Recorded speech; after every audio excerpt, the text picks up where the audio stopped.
गिबियावनो मिडिया नोंथांमोननिसिम साबायखर बावनाय थाग्रोबाय। दिनै सिलाबालि गामिनि जयभद्र हागजेर गोजौ फरायसालियाव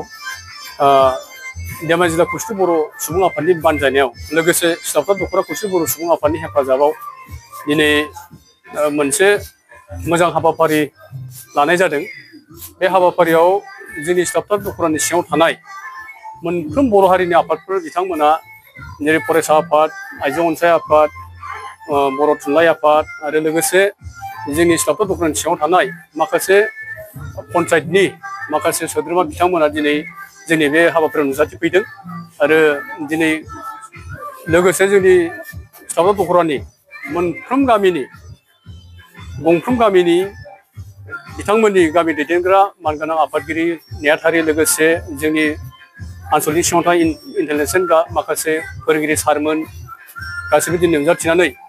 जोंनि काउन्सिलनि जिथुनाखि मावनो गोनां आरो जिथुनाखि मोननो गोनां बेफोरनि थाखाय जोङो दिनै सावरायलायनाय जादों। खोब मोजां जादों दिनैनि सावरायनायाव आरो जोङो सरकारखौ मान होनानै जों सरकारनिफ्राय जोङो जि मोननो गोनां जोंनि बर' हारिनि जौगाथायनि थाखाय जोंनि बिटिआरनि बाहेरायाव थानाय बर'फोरनि जों मोनथाय बे मोनथायफोरखौ जों दिनै सावरायनाय जादों आरो सावरायनायाव खोब मोजां हाबाफारिजों लोगोसे मोजां बोसोनजों लोगोसे मोजां सानलायनायनि गेजेरजों दिनै खोब मोजां मोनसे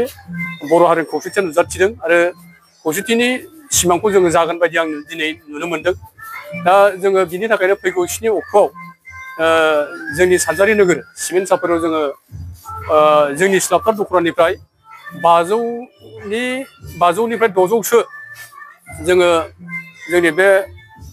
जिथुनाखि जोंनि हाबाफारि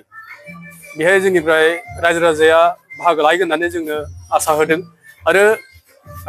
जोंनाव फोथायनाय दङ। जोंनाव फोथायनाय थानायखाय रायजोफ्राबो जोंनि फोथायनाय दङ। बेनिखायनो रायजोआ दिनै फोथायलायनायनि गेजेरजों जोंनि बर' हारिया खौसेयै जोङो खौसे जानानै जोंनि बर' हारिनि मोनथाय जोंनि इयुननि जोंनि सोलोंथाइ जोंनि फरायसाफोरखौ जों माबायदि दावगाहोनांगौ आरो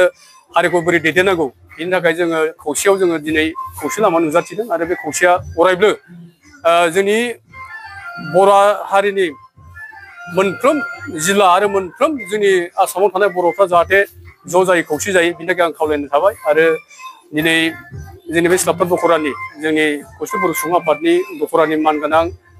जोंनि गाहाय नेहाथारिजों लोगोसे मानगोनां जोंनि मावथि लोगो बिथांमोना दिनै साफ्रोमबो नुजाथिफैनानै जोबोद मोजां बाहागो लाफैनो थाखाय आङो सिलाफोथा खौसेथि बर' सुबुं आफादनि आफादगिरि जानानै आङो दिनै जोबोद साबायखर आरो नोंथांमोननि मिडिया नोंथांमोना दिनै नुजाथिफैनो हानायनि थाखाय आरो नोंथांमोननि मिडियानि गेजेरजोंनो जाहाथे जोंनि बर' हारिनि जिथु खौसेथिया नुजाथियो बेनि थाखाय नोंथांनिसिमबो जोबोद साबायखर थाबाय आरो फैगौ 7 अक्ट'आव जोङो जोंनि सिलाफोथा दख'रानिफ्राय फिन आरो खनसेबाव 500निफ्राय 600सिमा जोङो बे हाबाफारियाव नुजाथिगोन होननानै नोंथांमोननि मिडियानि गेजेरजों आं फोरमायनाय थाबाय।